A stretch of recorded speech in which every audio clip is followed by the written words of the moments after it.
Thank you, worship team. Good morning, church. It's good to see everyone as always.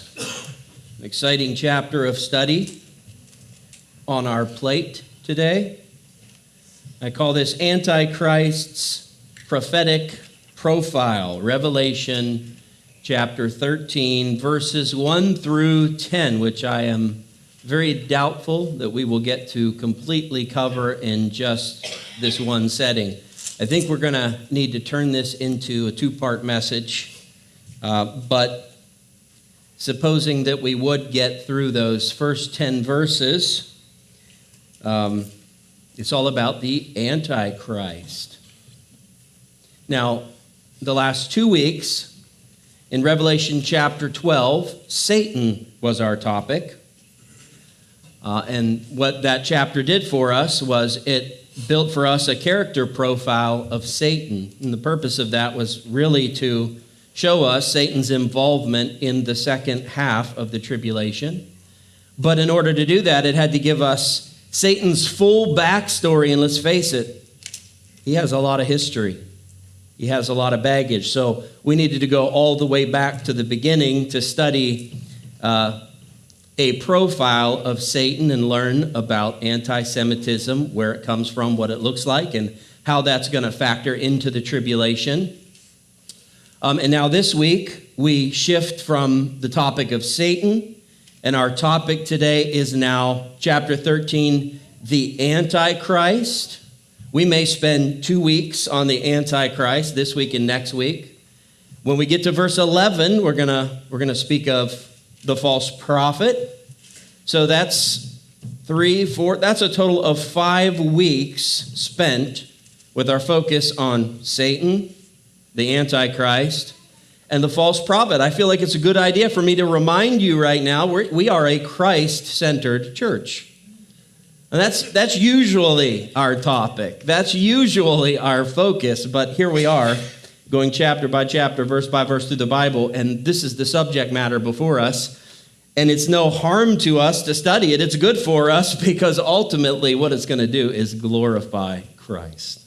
It's going to glorify Christ. So chapter 13, verses 1 through 10, this is our character profile that we're going to build on the Antichrist. And this one is a little bit different than chapter 12. We don't have to reach outside of where we are in our study, the middle of the tribulation period. We don't have to reach outside of that whatsoever, because the point of this character profile on the Antichrist is to show us the Antichrist in the second half of the tribulation. So this allows us to finally get back to where we actually are in our study, the midway point, the halfway point of the tribulation. Antichrist, we see here in chapter 13, is staged and poised for the last 3.5 years of the tribulation. And in that sense, it makes the chapter really easy to follow along with because we don't leave the tribulation timeline. Everything that we're going to study in chapter 13, verses 1 through 10, it stays right here in the middle of the tribulation timeline.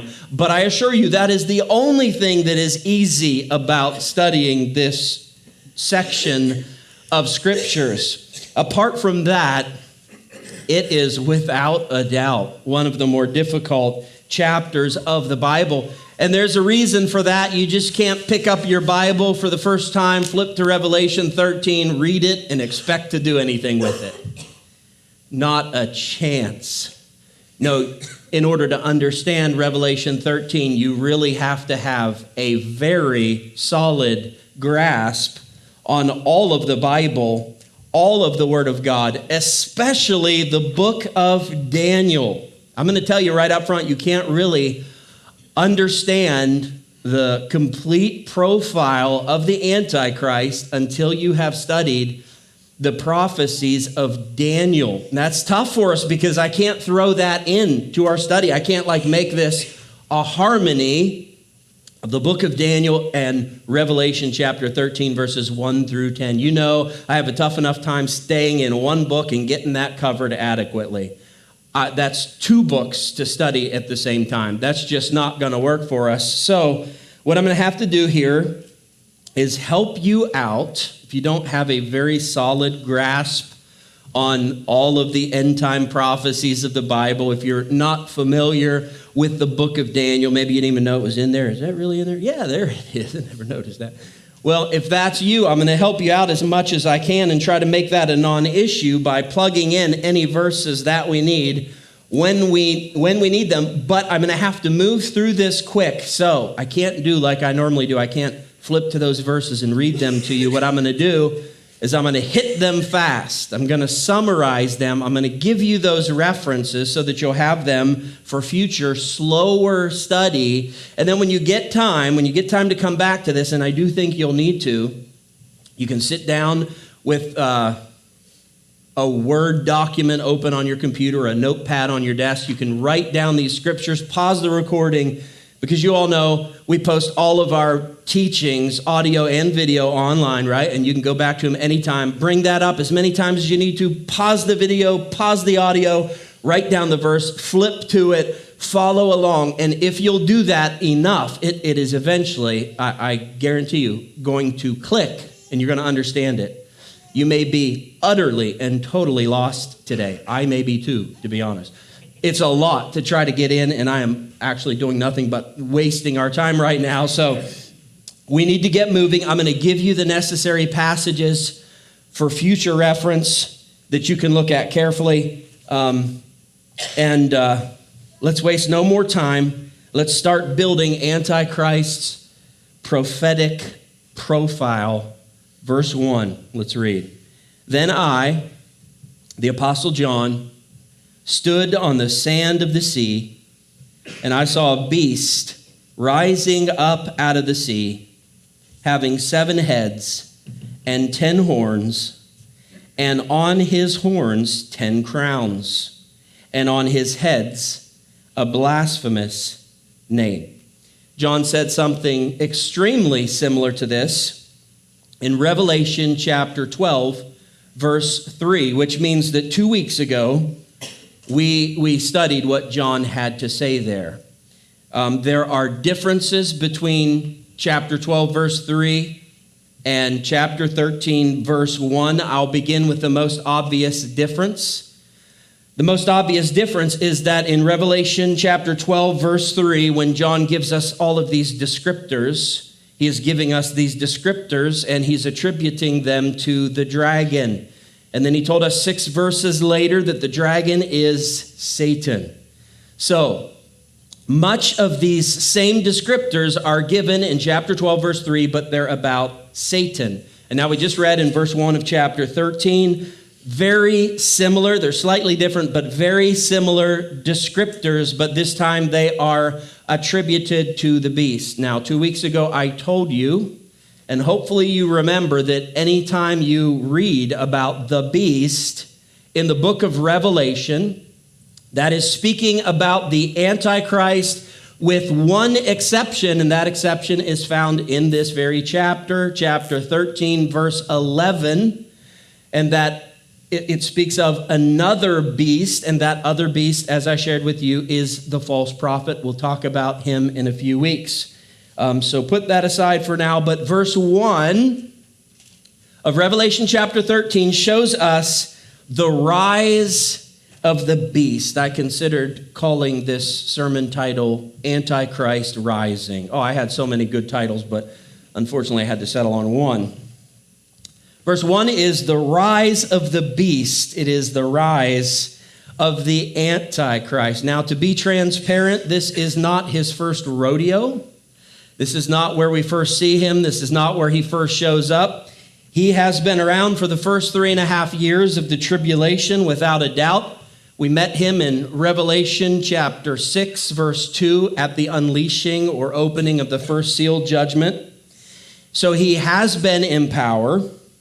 It's just that Revelation, the book of Revelation, has been pretty quiet about him.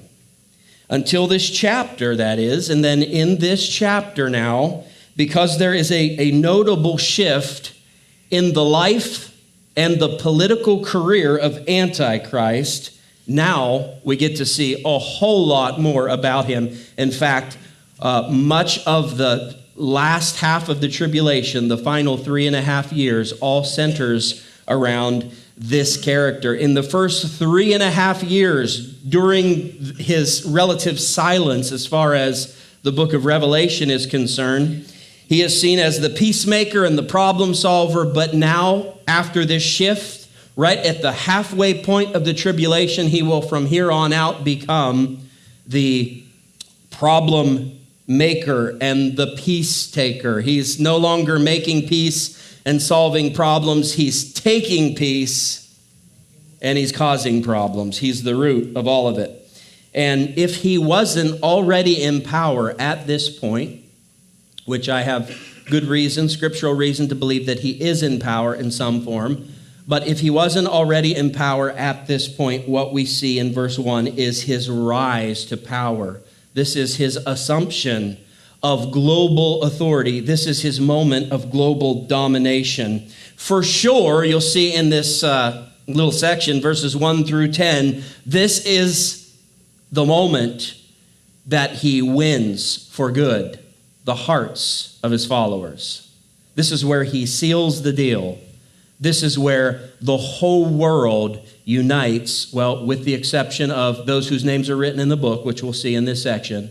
But everyone else, this is where they will unite. They will stand behind Antichrist, united in his global government.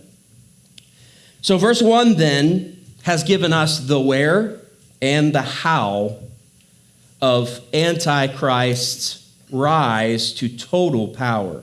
We'll begin with the where. It says Antichrist, the beast, will rise up out of the sea. So don't be picturing Godzilla in your mind. That might be the first thing that pops in there. And you may not feel like this gives us a whole lot of information, but actually it does give us some very important information. This is allegoric. This is allegoric. When the Bible uses sea or waters in an allegoric way, you can pretty much count on it when you read a section of either Old Testament or New Testament, and that word sea or waters is used, and it doesn't make any sense to you. You can almost count on it that the Bible is using it in an allegorical way, and when the Bible does that, it is always the symbol of the Gentile nations. Now, similarly, but contrary-wise, the Bible uses land as an allegorical symbol of the nation of Israel. So simply put, Antichrist does not rise up from the land, the nation of Israel. He rises up from the sea, the Gentile nations. He is from the Gentile nations. That's what this tells us. Now, if you didn't believe, if you don't believe that John is using this in an allegorical way, then first of all, shame on you for not believing your pastor.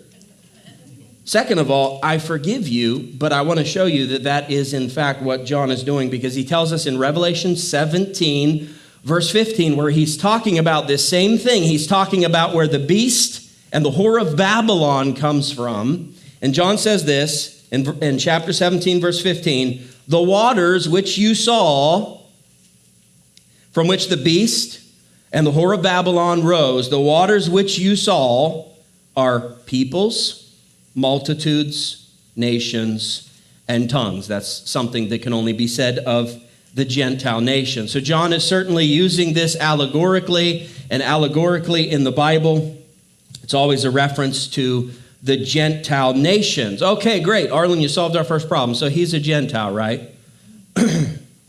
Not so fast. This is why this stuff is so tough. It is layers deep. He is from a Gentile nation, but the Bible teaches us that the Antichrist will not be a Gentile. And if you want to see that for yourself, you can turn with me to Daniel chapter 11, verse 37, where Daniel is speaking of the Antichrist, and he says this concerning Antichrist: he shall regard neither the God of his fathers, and I'll stop us right there, and let me just put that in my own words. Antichrist will have no regard for the God of his fathers. You see the word God there is a capital G. It's capital G, and that's the correct translation. Our translators understood that this was speaking about the one true God.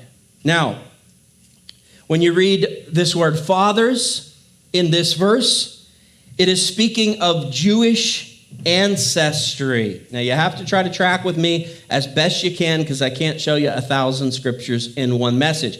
But suffice it to say, this phrase, this exact phrase, God of his fathers, or some variant of it, like God of our fathers or God of their fathers, every time you see it in the Bible, Old Testament or New Testament, that is exactly what it is talking about. It is talking about the one true God and the Jewish ancestry. Specifically, it's speaking about the patriarchs, Abraham, Isaac, and Jacob, which became known as Israel, from which the nation of Israel came. It's all over the place. It's not just like a few times. It's all over the place. Old Testament and New Testament. It's found in Exodus, Deuteronomy, 2 Kings, 2 Chronicles, Ezra, Daniel, the book of Acts. And I counted this week on my own, and I found it from my study. It may be in there more or less. Well, not less. It may be in there more. I may have missed some, but I found 17 occasions where it is used like that, and it always speaks of Jewish ancestry of the one true God, Yahweh. And it only makes sense, doesn't it, that the Antichrist would have to be a Jew? Because if you think about it, Jesus gave us a prophecy that the unbelieving Jews during the tribulation period, for the first 3.5 years, they will believe that the Antichrist is the Christ. They will accept the Antichrist as the Jewish Messiah. So it makes sense because the Jews would not accept a Gentile as their Jewish Messiah. That wouldn't happen. We could probably just figure that out, right? It's got to be a Jew. And that's what we cracked there. It is a Jew. This Antichrist, he will be a Jew, but he will come from a Gentile nation. Now, I don't have time to go into this in any more depth, but I'll throw a few verses out for further study. Genesis chapter 49, verse 17, and Jeremiah chapter 8, verse 16, which seems to indicate, it seems to suggest that we're able to pin down to the very tribe that Antichrist will be from, the tribe of Dan. And I wish I could go into that more, but I'll just leave it at that and say that, also, by the way, the tribe of Dan is conspicuously missing from the tribal lists of Israel in the book of Revelation chapter 7 and chapter 14. And that's because Dan was notorious for leading the nation into idolatry. And the Bible has a lot to say about that tribe, and there are a lot of, I believe, prophecies that kind of make that a very valid possibility that we know this. He's coming from the Gentile nations, but he won't be a Gentile. He'll be a Jew. He may be, it looks like he will be, from the tribe of Dan. And needless to say, I was very excited under the former administration to read about Jared Kushner over in the Middle East trying to strike a peace deal, because Jared Kushner, he said to be a brilliant man. He's said to be a very persuasive man. He is also a Jew. And where's he from? New Jersey. And I think he's living in Florida. Hey, you don't get more Gentile than Florida. So he's a Jew, and currently, at least, he's from a Gentile nation. And I was watching that closely. Like, this is a possibility. Everyone's got their eyes on Trump. Please. Trump's never going to be totally popular. He's always going to be polarizing. Some people thought Obama, no way, doesn't fit. Jared Kushner, now that I thought was a possibility. I was trying to research, does he come from the tribe of Dan? We might have something here. I might know in advance before I leave who the Antichrist, the beast, is going to be. But alas, that administration came to an end when 91 billion, however many it was, voters voted Donald Trump out and President Biden. And I only said that to agitate you.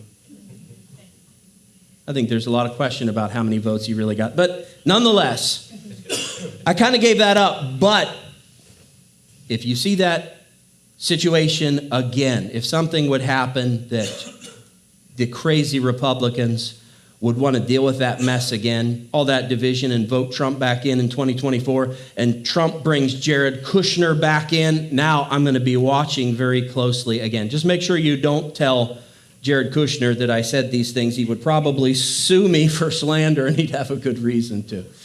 But you see what I'm saying? That's the kind of person that we would be looking for if we're trying to identify the Antichrist. Well, anyway, that's the where. That's the where. That's where he comes from. That's where he rises from. Now, let's look at the how.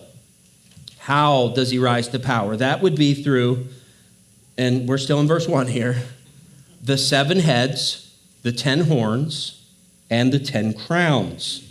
As I explained to you 2 weeks ago, the 7 heads represent the 7 world empires that span all of history. That would be the Egyptians, the Assyrians, the Babylonians, the Medo-Persians, the Grecians, the Romans. That's 6. Why didn't I say the 7th? Because the 7th one hasn't happened yet. The 7th one is prophecy. That's the final one world order, the new world order, the one world government of the Antichrist.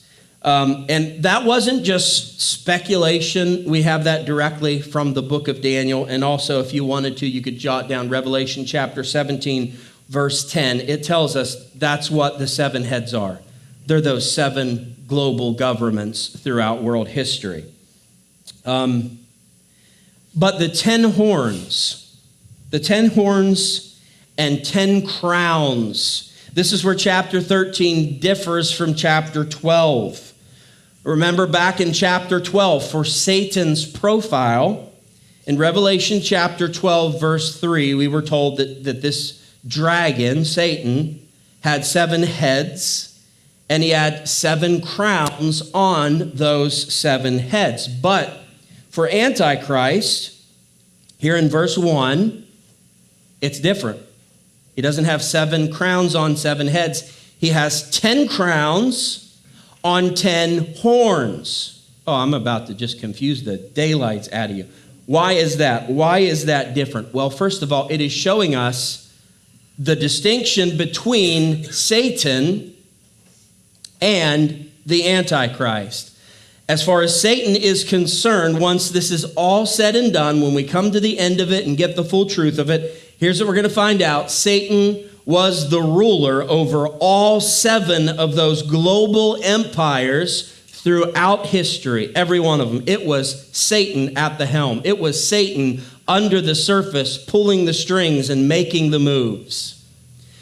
Now, when we talk about the 10 horns, we read from the book of Daniel that these 10 horns, they come up out of that 7th head, that final government. These 10 horns emerge. And we understand that. I shared that with you. We understand that to be this 10 Nation Confederation that will comprise that final world government of which Antichrist will rule. And so that's where Antichrist horns go. They go on that's where his crowns go. They go on the 10 horns, not the heads, not the global governments throughout history, but only that final government that is comprised of 10 nations, that 10 Nation Confederation. So that's the difference there. And chapter 12 then is giving Satan ultimate credit for all of it, right? Because that 7th head, from which comes the 10 horns, which Antichrist rules, Satan gets the credit or blame, however you want to look at it, for all of those. He even rules that 7th one via the Antichrist, but the Antichrist, he only gets the credit or blame for that final world empire, that 10 Nation Confederation. Okay, have I lost you? If I lost you already, oh my, the deer in the headlight looks is going to get bad before we're done, because I'm not done. With or without you, I'm going to move on to verse 2. Verse 2, now the beast which I saw was like a leopard. His feet were like the feet of a bear, and his mouth like the mouth of a lion. Now you have to study verse 2 in conjunction with Daniel chapter 7, verses 2 through 8. It's the only way you're going to understand what you're reading here, because Daniel and John have seen the same thing, but Daniel gives us more detail about it. It's this image of four beasts. And to help with our confusion, I don't mean to help clear up our confusion, I don't. To help with our confusion, John sees these backwards. He sees them in reverse order than what Daniel sees them. Daniel sees them looking forward, because they're all these oh boy, this gets tricky. Because they're future to Daniel. But when John brings them up here in verse 2, he sees them in reverse order. He sees them backwards, because John is looking back through history to give us this illustration. Just keep that in mind. Now, what Daniel does, and I'm going to talk about Daniel's sharing of this vision, because what Daniel does is he forgets about the first two world empires, the Egyptian and the Assyrian Empire, because in Daniel's day, those empires, those world empires had come and gone. So he drops those. He forgets about those. And what he's going to do is he's going to show us the final 5 world governments. In other words, starting at the present for Daniel, which would be the Babylonian world empire. They were in power during Daniel's lifetime. He starts with the present, the Babylonian world empire.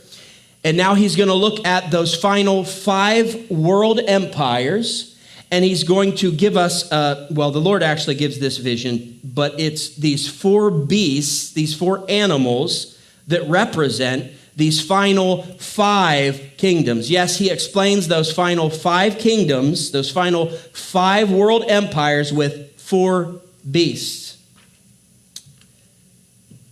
He begins in the present by depicting the Babylonian world empire as a lion.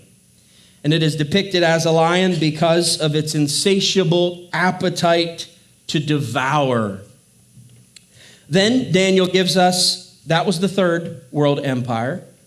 Then Daniel gives us the 4th one, the Medo-Persian Empire, and it is depicted as a bear because of how ferociously it overthrew Babylon. Then Daniel gives us the 5th one, the 5th world empire, which was the Greek world empire, the Grecian world empire. It is depicted as a leopard because of the swiftness of the speed of its army, the swiftness by which it would overcome its enemies. In fact, it was Alexander the Great at 32 years old. They stumbled upon him one night and found him weeping, and they asked him what he was weeping about. And Alexander the Great, the emperor, if you will, of the Grecian Empire, he said this. Here's why he was weeping.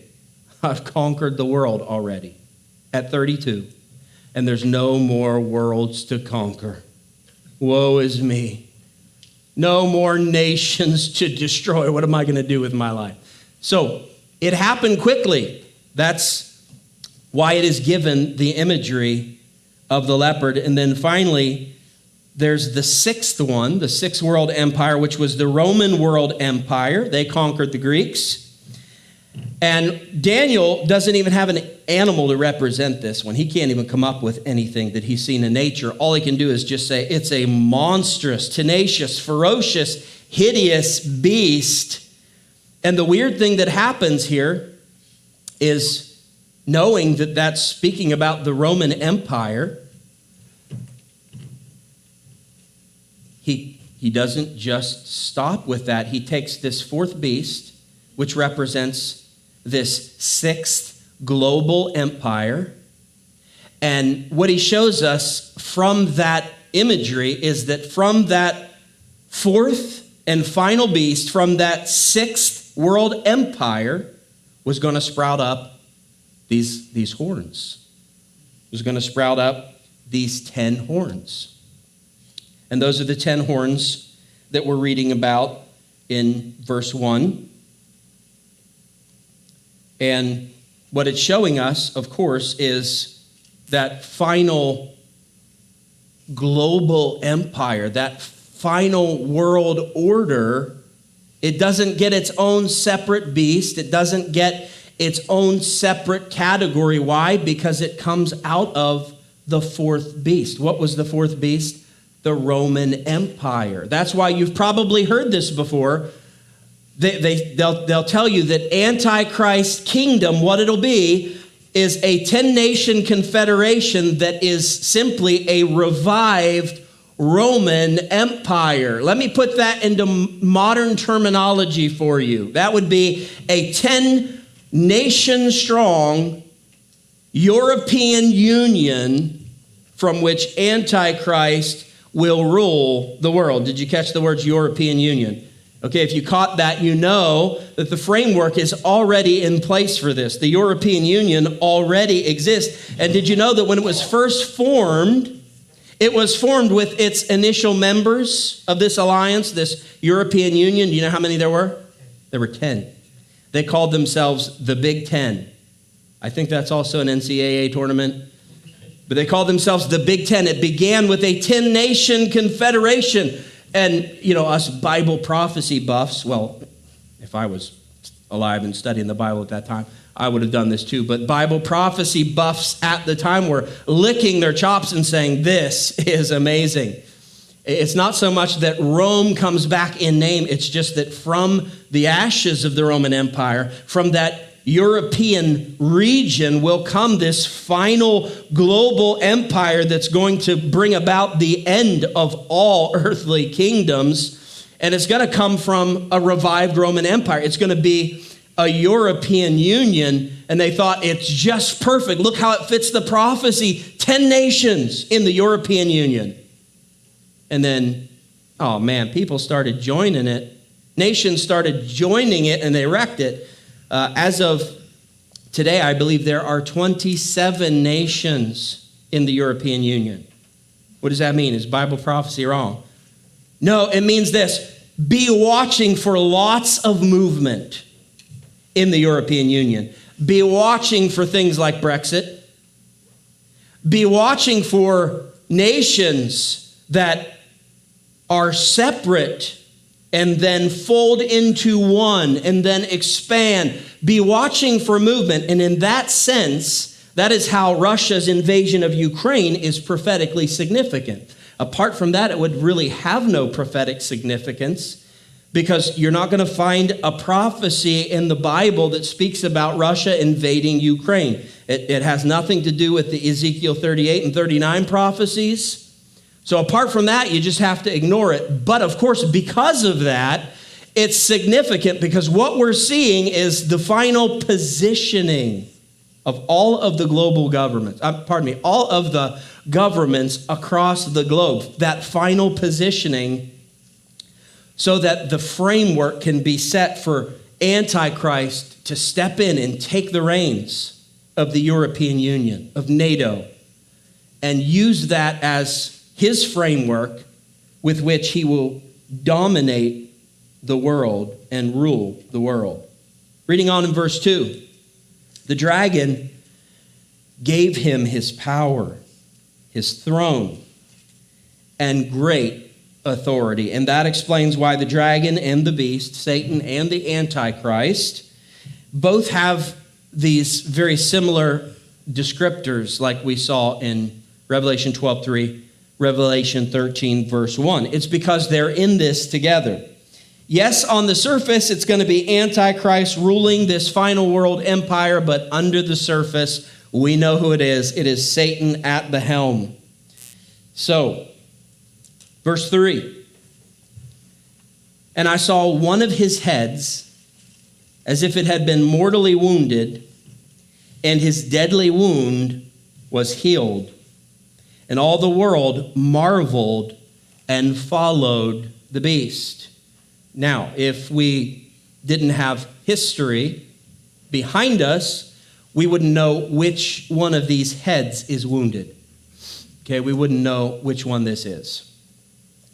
And so we would only be able to conjecture. But because we have spanned the course of 6 of those global empires, the first 6, we know only the 7th one is left. So we understand it is this final world empire that is being spoken of here. And it's not extremely clear from verse 3 if that is talking about a government or if it is talking about an individual.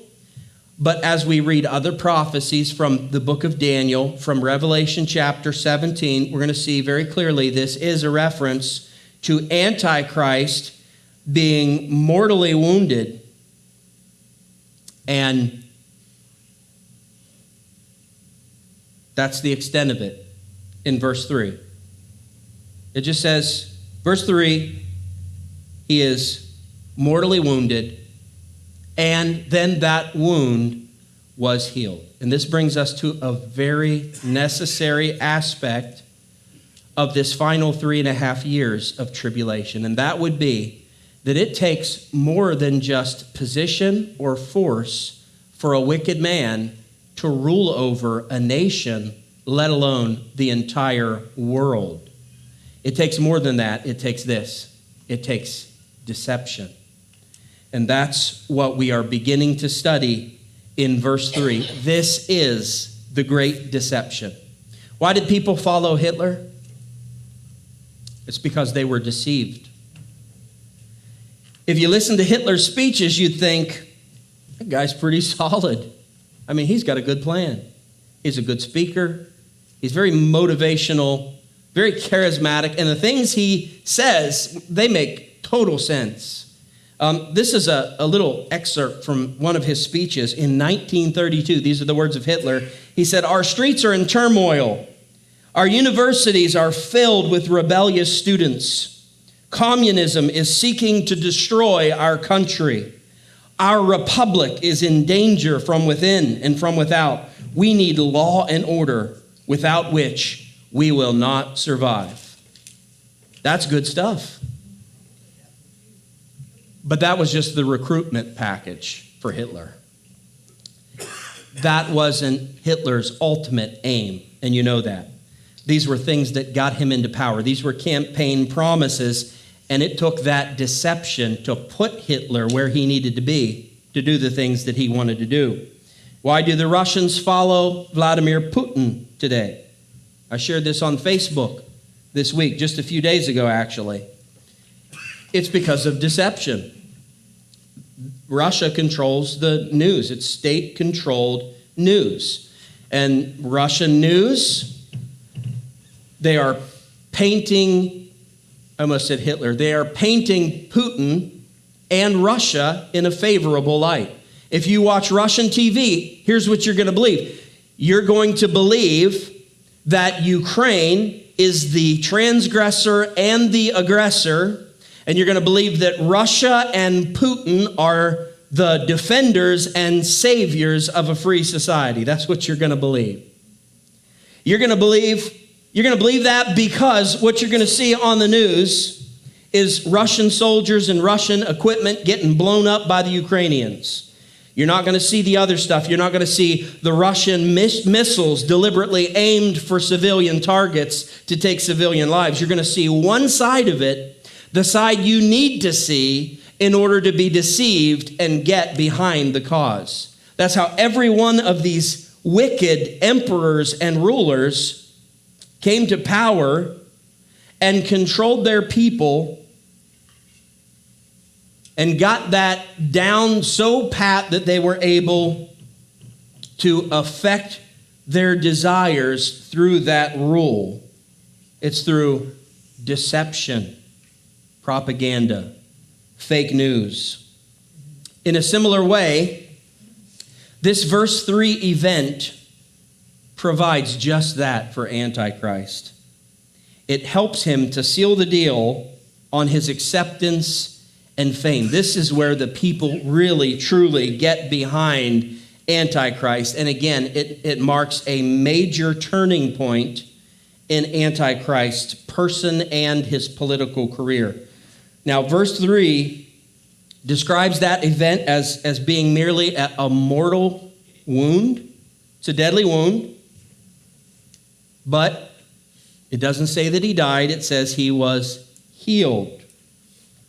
However, Revelation chapter 17, verse 8, you might want to turn there. Revelation chapter 17, verse 8, it informs us that there is much more here than meets the eye. It is much more than just a wound that he recovers from. This will actually, according to Revelation 17, verse 8, this will actually appear to be a death and resurrection. Let's read that verse. The beast that you saw was and is not, and will ascend out of the bottomless pit and go to perdition or destruction. And those who dwell on the earth will marvel, whose names are not written in the book of life from the foundation of the world, when they see the beast. And again, I'll just point out, now we know for sure it's the Antichrist. It's not a government. It's the Antichrist that is mortally wounded. It's the beast.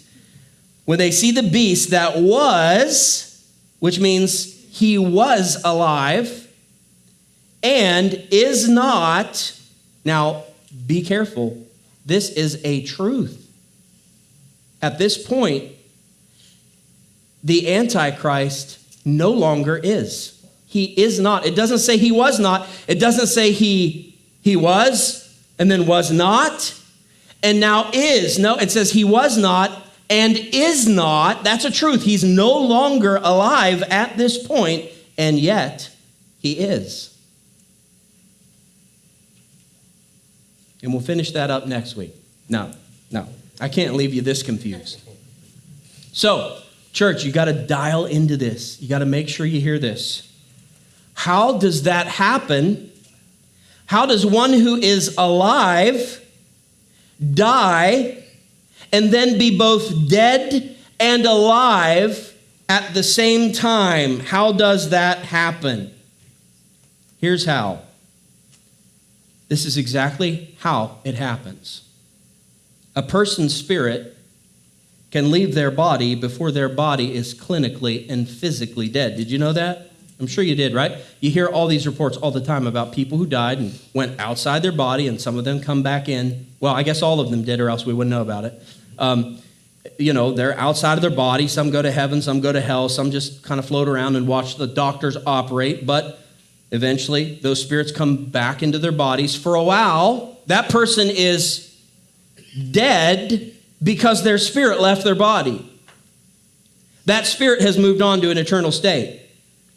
But the body is not physically and clinically dead. So here's what I see happening. This is the only way that it could happen, that this Antichrist would be alive and then dead and yet alive at the same time. The only way this could happen is if Antichrist's spirit at this point leaves his body.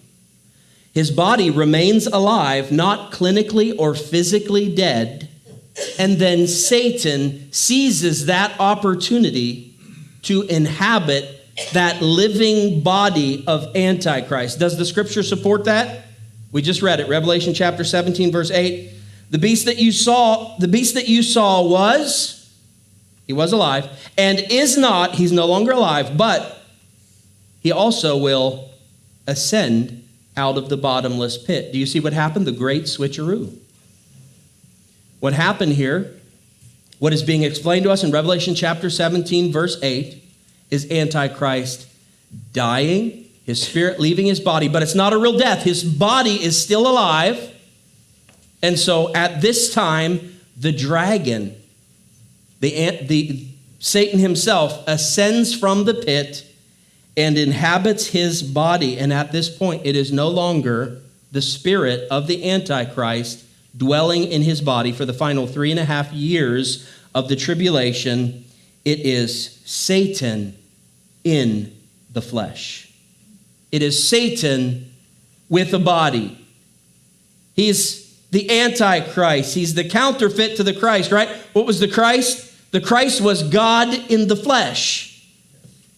What is the Antichrist? The Antichrist will be Satan, the dragon, in the flesh. It is his chance to mimic what God has done through the person of Christ. You remember how Jesus said in the Gospel of John that if you've seen me, you've seen the Father. Well, it is true that during the tribulation period, the final 3.5 years, the Antichrist will literally be able to see, if you've seen me, you've seen the dragon. It is that twist of the incarnation of Jesus, God, the incarnation of God in Jesus. Jesus, God in flesh, Antichrist, Satan in the flesh. In this one event, Satan gets to counterfeit the two greatest achievements in human history: the incarnation of Christ and the resurrection of Christ. Satan will take over Antichrist's body, and he gets to deceive the world into believing that the Antichrist has resurrected from the dead. How do I know that he's not really dead? How do I know that his body is not dead? We read that in Revelation chapter 13, verse 3. It was a wound that was healed. He wasn't really dead, and yet he is dead, and yet he is also alive. I know that is stretching the mind, but do you see how that only lends itself to one possibility? If he is dead and alive, well, I won't go into it again. If you don't get it by now, you're going to have to come back and listen to this again. It lends itself to only one possibility. He is mortally wounded, but his body is kept alive. His spirit departs his body and goes into perdition, goes into hell, where it remains for the rest of the 3.5 years. And at that time, Satan, the dragon, ascends from the pit and indwells the Antichrist body and is therefore Satan incarnate. Look at verse 3 again. We're not going to get to verse 10, so don't worry about it. Look at verse 3 again. Here's how I know Antichrist was not literally, physically dead. Look at the 8th and 9th words of the first statement. What are the 8th and 9th words? 8th and 9th words? As if. As if. So did Antichrist really die and pull off a valid resurrection? 8th and 9th words, as if, right? No way, it's not possible, because what is Satan? He's a counterfeit. He is a counterfeit. He's never had a novel idea in his life. All he ever does is observe God, watch what God does, and then copy what God does. Here's what Satan does not have. He does have power to do some things. He can do some signs, but he doesn't have one very important power that he would need in this moment, and that is God's resurrection power. He doesn't have that. So it is not a valid resurrection. It is a counterfeit. It is the great deception. And what this does, what this ruse does, is it inspires the world and gains him his affection. Paul warned us about this in 2 Thessalonians chapter 2, verses 9 through 12, where he said, the coming of the lawless one is according to the working of Satan with all power, signs, and lying wonders, and with all unrighteous deception among those who perish, because they did not receive the love of the truth that they might be saved. And for this reason, God will send them strong delusion that they should believe the lie, and that they all may be condemned who did not believe the truth, but had pleasure in unrighteousness. It's all a ruse. The great deception. But unfortunately, the Zuckerbergs of the day are not going to fact check that as false. CNN likely, and MSNBC, the news stations, will report it as true. Even Al Jazeera will support it. And that's really something, if you can get them to support something. They'll support it too. The whole world will verify this happened. The Antichrist was dead and is now alive. We know that's not exactly true, but that's the way that it will be sold to the world, and the world will bite hook, line, and sinker, and this sinker is a stinker. It is a big, fat, stinking lie of the enemy. But look at what it does. It's this great deception, this ridiculous ruse. It's the setup for what Satan has always desired from the beginning. Verse 4, so they worshiped the dragon, Satan, who gave authority to the beast, the Antichrist. And they worshiped the beast, the Antichrist, saying, Antichrist, Antichrist, he's our man. If he can't do it, nobody can. Well, that's essentially what they're saying. Look at it. They worship the beast, saying, who is like the beast? Who is able to make war with him? You know, our president, prime minister, CEO, emperor, head honcho, big dog. He can't be killed. Who can tangle with a guy like that who can't be killed? Who can face a world leader with that kind of power that if you kill him, he'll just rise from the dead? And so the world is sold.